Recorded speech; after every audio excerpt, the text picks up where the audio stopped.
So how am I going to deal with this? I don't fully know yet. There's a lot of like talk about like, oh, is it going to get passed on to the consumer? The short answer is like absolutely yes. That is inevitable.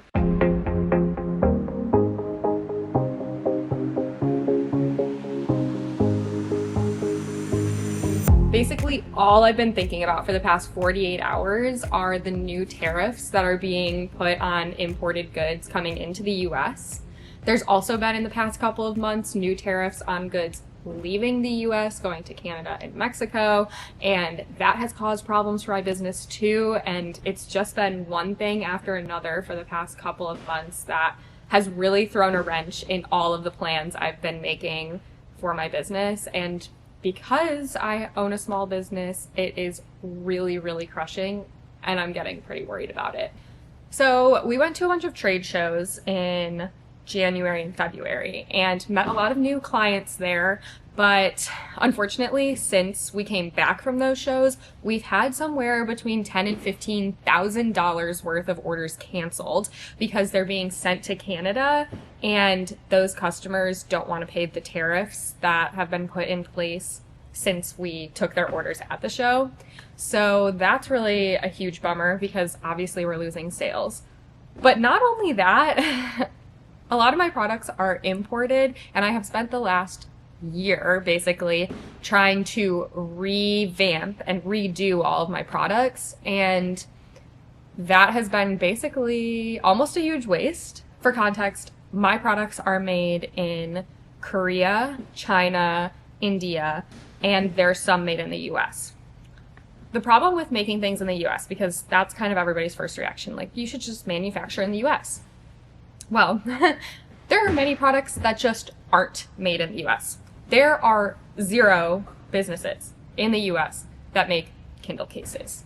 As far as I am aware, there are like 0 businesses in the US that make drink sleeves, mouse pads, desk mats, those kinds of products. There are very few businesses in the US that will even sew the quantities of like product that I need for my zipper pouches, pencil pouches, and all of those types of products. And there's also just fewer customization options available in the US. I think a lot of people don't really understand the scale to which consumer goods are imported from abroad. So sometimes I'll get comments of people being like, oh, this is a crappy product because it was made in China or Korea, but they'll be typing it on their smartphone. That was made in China or Korea, which is really interesting to me. I think people forget that especially China is a huge, huge country, and there are varying degrees of quality of products that come out of there, just like there is in the US and everywhere. So like very high-end Apple products, or just like technical medical equipment that costs hundreds of thousands of dollars, like that's all made in China, and more of it is made there than in the US. That's just kind of how our global economy is right now. There's also low quality items made there, just like there are here. People also tend to worry about like ethical considerations, like, oh, are people being paid fairly, or like are workers being treated well? And I think people make broad generalizations about an entire country of 1 billion people, especially when it comes to China, because like there are definitely areas of that country where people are not being treated fairly or aren't being paid right, but that's definitely not everywhere. And you can definitely vet companies for their ethical standards and pay standards. The reason that goods are often really, really cheap in Asia compared to the US are because in general, they're set up, like their infrastructure is set up for producing those products. Like their government subsidizes manufacturing, but also like if I'm creating a zipper pouch, the fabric is printed in the same city where the zippers are made, in the same city where the final product is sewn and constructed. So obviously that isn't the case. Like there isn't a textile manufacturing city in the US that is known for that. Obviously we have like cities that are set up for different industries. You can think of Silicon Valley as like a tech hub in the US. Or like Boston as like a medical research hub, but we don't have like a textile production hub in the US like there are cities like set up like that in China. So that's just something that people I think don't realize and make broad assumptions about, and also forget, like, this is a country literally 3 times the size of the US. It is huge. It has a diversity of companies and people in it who have varying standards of like what makes a quality product, or like how they want to treat other people or their workers or things like that. So you can definitely find a good manufacturer in China and in Korea, and I feel like I have found those. I also have sourced from India, and I have had a little bit of a harder time there. So that's why I've stuck so much to China and Korea. And now that China especially is being targeted by tariffs, I'm really worried about all of the work I've put in to find those reputable companies and develop good quality products. And it feels like almost an entire year of work is being torn down. Thankfully, we did just get a bunch of shipments in. I just got most of my stationery. I got a bunch of magnets. I got clip folios. So we have a large stock of those items, but for example, my Kindle cases are selling really well and really quickly, and we're out of stock of some of those, and I have to reorder them, and now I'm facing 145% tariffs on them, which means I have to raise the price of the Kindle cases. It's not like I'm Walmart, so I'm buying 100,000 units, so my cost per item is extremely low. It's like I order 100, 200 of each design, which means the price is high and it's being multiplied. So I'm not really sure how we're going to handle that. And I'm worried about it.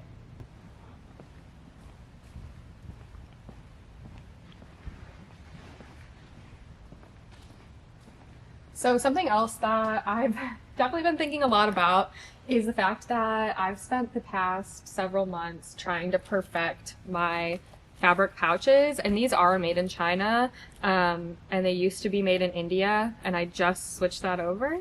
I obviously wasn't expecting tariffs to be this crazy, and I've talked to a lot of people in the industry who have said like, oh, my 20, 30 years in this industry, I've never seen tariffs like this high. Like the highest they'd ever been before this is like 30%. So this is pretty unique and brutal. Something that is a huge bummer about this is I've struggled for a long time with color matching, and I think if like you've been a long time customer of EVD, you probably know matching the colors of one product to another, especially paper to anything that's like plastic or cotton or like multiple different materials, is really, really hard. Each material uses a different printer. It absorbs ink differently, if it even absorbs ink at all. Sometimes it just, like, for example, with claw clips, it just sits on top and is sealed. So getting those colors to match is difficult. I spent a long time trying to get the colors matched on these, and now the factory that I've been working with is really lovely and really great partners, and I'm really excited about it. But now these products are going to cost like maybe it'll even rise more and be 3 or 4 times the original cost. So that's going to be really challenging because we just perfected all the colors on these and came up with a really good system. And I had a bunch of new products in the works that I'm not sure about anymore. I know there's a lot of businesses like mine that are in a similar boat, basically. Like, we don't know if we should be preparing for even higher tariffs, and when they're going into effect overnight, it just kind of messes everything up. Like, even if I thought tariffs were a possibility, which I knew was a possibility, like, I didn't think it would be one day it's at like 50% and the next day it's at almost 150%. Having no opportunity to prepare is very difficult. So I wish it was something where, like, if we are going to go forward with tariffs, it would be happening like 3 months from now, 6 months from now, 8 months from now. So at least you know, okay, the orders in production are, you know, going to get shipped here at the rate that I expected when I paid the deposit. So, like, in the manufacturing process, when I ask a company to produce, let's say, 40,000 zipper pouches for me, they give me a price. I put down 30%. That's what I've been working out with, at least this factory. And it takes like 6 weeks, 8 weeks, maybe 12 to produce that many items. They have to be sewn, they have to be finished, they have to be packaged. So in that time, since I put in my reorder of these items, the tariffs have gone up, constantly, basically. And so now I'm in a place where I've already put down tens of thousands of dollars. The order's already in production, it's getting ready to ship, but if it ships in the next 2 weeks, then it's subject to the tariff rate when it's shipped, which is going to be a cost that's possibly 2, maybe 3 times higher than I expected when I put it in production. And I just have to pay that, which I didn't budget for. Or I could just like cancel the order, lose my deposit, and have no product, which isn't really an option because I need to sell product to keep my business going. So it's just a really terrible situation, and I don't even know, like, in the next 2 weeks, are we going to see 200%, 300% tariffs? Let alone what do I do for the next 6 months? Especially because, like, my business is on a pretty short timeline. Like, I will order a product that I want to release in 2 to 3 months, and there's a lot of businesses that are on 6-month or 1-year timelines where they order products for Christmas of 2025, they ordered in January of 2025 or even sooner. So I don't even know what they're going to do. But it's just a really difficult situation. Like, not knowing is super unsettling and stressful. And it's also just like very disruptive. Of course, there's the option to move manufacturing to different countries, but obviously there's a threat of tariffs on other countries too. There's always the option of moving it to the US, but like I said, there aren't companies that produce a lot of the products I sell in the US. And even like when I had my notebooks made in the US, it was kind of a huge undertaking to get them printed correctly, and I had misprint after misprint after misprint. And there's not that many companies that make notebooks to the specifications I would like. So it's kind of a take it or leave it situation. Also, the notebooks that I made in the US cost me like $13 a piece, so I had to sell them for $25, and like that doesn't even leave a ton of money for running my business, because like selling an item for twice as much as you buy it for, when you have considerations like packaging, like the box that we ship it in, paying employees and rent and utilities and all of that, like it's just really not sustainable. So I think a lot of people hear about the tariffs and are like, oh, well, just don't make stuff in China, or, oh, what's the big deal, But then I think as soon as you hear like what goes into running a business, the timelines we're on, the uncertainty we face, and like the real costs of everything that we do as business owners, I think it makes a lot of sense that it would be really upsetting. So that's kind of why I want to talk about it and just kind of explain, like, there's a lot more that goes into this than people think, especially because there's a lot of stigma with importing products from Asia, I've found. And a lot of people don't kind of understand how things are made and how making them in the US is really impractical. Even if we were to try and find someone to sew pouches for us, nobody in the US makes zippers like this. They're imported from China, which means the zippers would be subject to a tariff. And so would the zipper pulls, I should say. And so would the actual zipper. And probably so would the thread. And probably so would the fabric. So it's really not as simple as just make it in the US or just make it in another country when I've spent a year perfecting this product in China.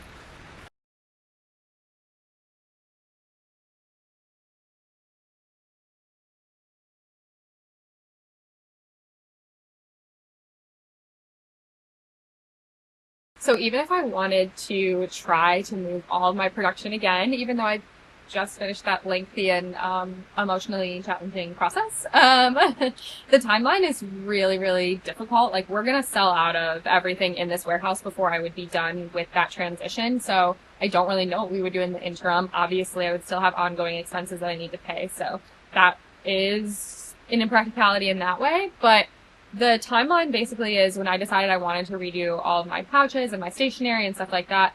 That was pretty much last summer. Then we started looking for factories and kind of designing the product and figuring out what we wanted. And then we had to do sampling, and we had to do like 2 or 3 rounds of sampling in like the fabric, but also the construction. And then we had to get the custom made zipper pulls and source the fabric in the colors we wanted, and then color match the fabric for my floral prints and all that jazz. So from probably like last July up until maybe like mid-November, that was all sampling and just kind of perfecting things. And then there was probably another couple of weeks of just like wrapping it all up and finalizing the order. And so everything pretty much went into production in like mid-December, and then we got it on our shelves the last week of March, and that was like a very expedited process. So all in all, about 9 months from like, okay, we're going to do this to getting it delivered is just a really long time for my business to absorb trying to redo that. But also it would eat up so much of my time again that I could be spending like drawing more coloring books or something like that. And I just feel exhausted. Like, I don't want to have to do that again. So that's really challenging for me to like think about doing, but it's also pretty impractical. So how am I going to deal with this? I don't fully know yet. There's a lot of like talk about like, oh, is it going to get passed on to the consumer? The short answer is like, absolutely yes. That is inevitable. I don't want to raise my prices. I feel like I've kept my prices extremely reasonable. And I do my best to do that because I don't know. It just feels right to me, I guess. And I just hate the idea of like, okay, now my cosmetic bags are going to be $40 or something like that. Or like my planners already, people say they're too expensive, and they're like my lowest margin item. Like, I keep them as cheap as possible, especially for how many features and customizations and how high quality they are. So like, the price is gonna have to go up.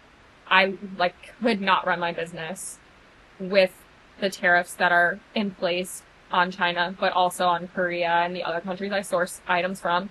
I just couldn't do it without raising prices. But it's just a question of how much and when, and I kind of don't know. The other thing I'm thinking about is like, how much higher are the tariffs going to go? And like, we have a 90-day clause as of yesterday or 2 days ago, on things from places that aren't China. But like, is that enough time to get in the products that I want? Should I be expediting my items in Korea right now so I can get them shipped in that timeline? That's kind of what I'm trying to do so that I don't have to face those tariffs, at least for a longer time period. Like, I could at least keep going for a while. It's just really disappointing to me because, to be honest, I've been super, super excited. Like, I entered 2025 so excited and energized about having a warehouse to put all of my new products in and having a lot of new ideas. Like, I want to do like dog collars and leashes and like weekender bags and like tote bags, and like 10 new coloring books and all of these different items that now I'm like, it's kind of all in flux. And I just feel like I maybe can't do any of that, which is just like sad. So I was looking forward to it. I was excited about it. I felt like there's a lot of potential for my business this year. So I would just say in general, it's like sad, but it's also like genuinely concerning, like emotions aside. It's going to be a ton of work, a ton of time already wasted, and a lot of worry that is going to go into figuring this all out. So right now I'm just trying to like kind of stockpile the products I can get now,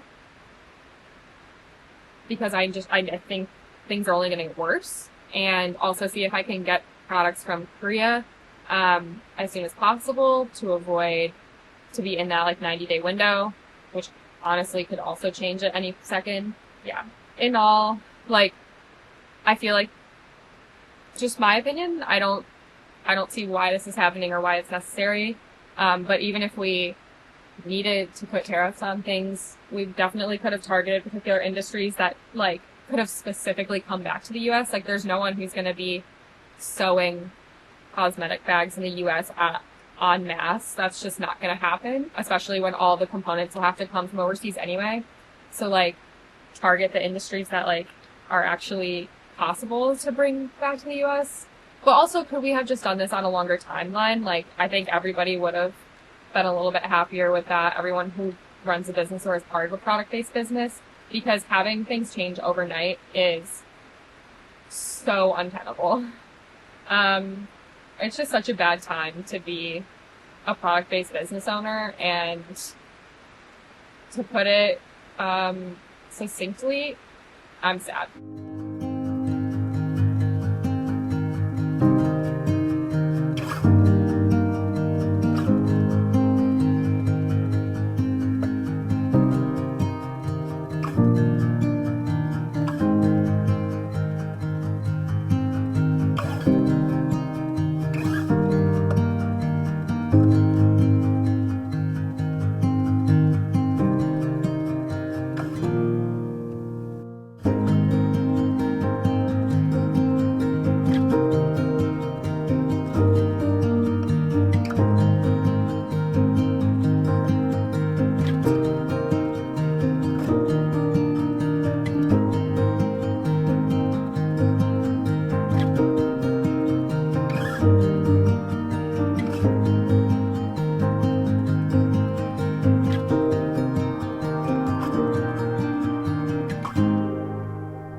If you have any questions or comments, please feel free to leave them below this video and I'll get back to you. And please like and subscribe for more like honest behind the scenes of what it's like to be a small business owner.